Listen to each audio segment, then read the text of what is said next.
भारताच्या आध्यात्मिक इतिहासात काही व्यक्तिमत्वे अशी असतात जी शांतपणे कार्य करतात, पण त्यांच्या उपस्थितीने हजारो आयुष्य बदलतात.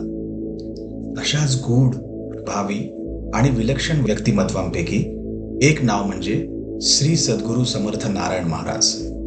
भक्तांनी ज्यांना प्रेमाने गिंबू महाराज म्हणून ओळखले, इतिहासाने ज्यांना दिली सेवक राजा ही ओळख. 20व्या शतकात सुरुवातीचा काळ पाश्चिमात्य जग औद्योगिकरण, युद्धे आणि आर्थिक ताणतणावामध्ये अडकले होते, तर भारतात शतकानुशतके चालत आलेली आध्यात्मिक परंपरा नवीन जागृतीच्या टप्प्यावर येत होती. याच काळात रामकृष्ण परमहंस, विवेकानंद, साईबाबा, उपासनी बाबा, मेहर बाबा यांच्यासारख्या थोर विभूतींनी अध्यात्माला केवळ कर्मकांड न ठेवता जीवनाचा प्रत्यक्ष अनुभव बनवले. याच परंपरेत उभे राहतात श्री नारायण महाराज. कर्नाटकातील बागलकोट येथे नारायण महाराजांचा जन्म 20 मे 1885 रोजी झाला. लहानपणीच त्यांच्या जीवनात दुःख आले. वडिलांचे निधन झाले.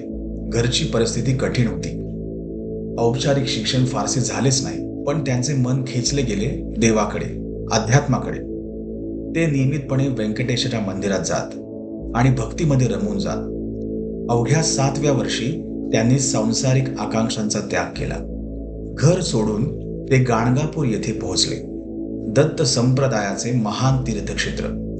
इथेच त्यांनी साधनेची खरी सुरुवात केली. नामस्मरण, उपवास, ध्यान आणि एकांत. एका भिक्षू साधूकडून त्यांना दत्तात्रय मंत्र दीक्षा मिळाली. असे मानले जाते की एका दिवशी दत्तात्रयांनीच साधूच्या रूपात त्यांना साक्षात्कार दिला. त्या क्षणानंतर नारायण महाराजांचे जीवन पूर्णतः बदलले. एका टप्प्यावर ते शिवमंदिरात एकटे राहत होते. तेथे अनेक दिवस ध्यान करत. अद्भुत गोष्ट म्हणजे त्या मंदिरात एक वाघ येत असे, पण तो कधीही महाराजांना इजा करत नसे. भक्त मानतात ही दैवी संरक्षणाची खूण होती. अंतःप्रेरणेने महाराज पुण्याजवळील केडगाव बेट येथे आले. ही जागा जंगली, निर्जन आणि काटेरी होती. इंग्रज अधिकारी येथे केवळ शिकारीसाठी येत, पण महाराजांनी इथे आध्यात्मिक केंद्राची बीजे रोवली. हळूहळू भक्त येऊ लागले. त्यांच्यासाठी अन्न, निवास, सेवा सर्व काही सुरू झाले. केडगाव बेट येथे भव्य दत्तात्रय मंदिर उभारण्यात आले. मात्र नारायण महाराज कर्मकांडावर भर देणारे गुरु नव्हते. ते सांगत, पूजा म्हणजे केवळ विधी नाही, ती अंतःकरणाच्या परिवर्तनाचा मार्ग आहे. त्यांनी पूजा जिवंत केली. फुले, अन्न, चंदन, सेवा या सर्वातून भक्ती निर्माण केली. 1935 साली महाराजांनी इतिहास घडवला. एकाच वेळी 1008 सत्यनारायण पूजा, सुमारे 2000 ब्राह्मण, प्रत्येकासाठी स्वतंत्र अग्निकुंड.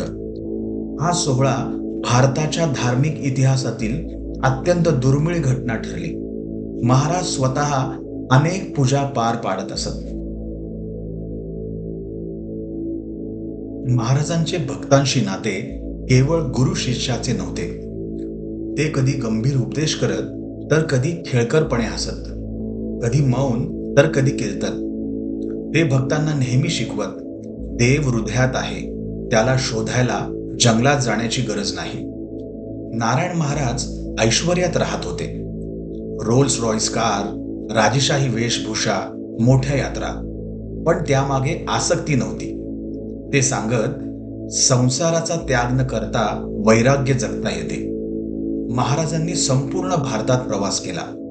वाराणसी, केदारनाथ, बद्रीनाथ, रामेश्वर, द्वारका, सोमनाथ, गोकर्ण, नागपूर, कांची. या यात्रांचा उद्देश होता स्थळांचे आध्यात्मिक शुद्धीकरण. मेहर बाबा, उपासनी बाबा, साईबाबांचे अनुयायी, अनेक महान संतांनी नारायण महाराजांच्या आध्यात्मिक सामर्थ्याची कबुली दिली. मेहर बाबांनी तर त्यांना परिपूर्ण गुरु असे संबोधले.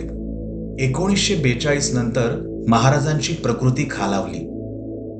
बंगळूर येथे भगवान मल्लिकार्जुनांसाठी महान यज्ञ झाला. 3 सप्टेंबर 1945 पद्मासनात ध्यानस्थ अवस्थेत महाराजांनी देहत्याग केला. महाराजांचा संदेश सोप्या शब्दात, प्रत्येकाला देव समजा, ही शिकवण ग्रंथात बंद नाही. ती आजही केडगाव बेटमध्ये भक्तांच्या हृदयात आणि सेवेत जिवंत आहे.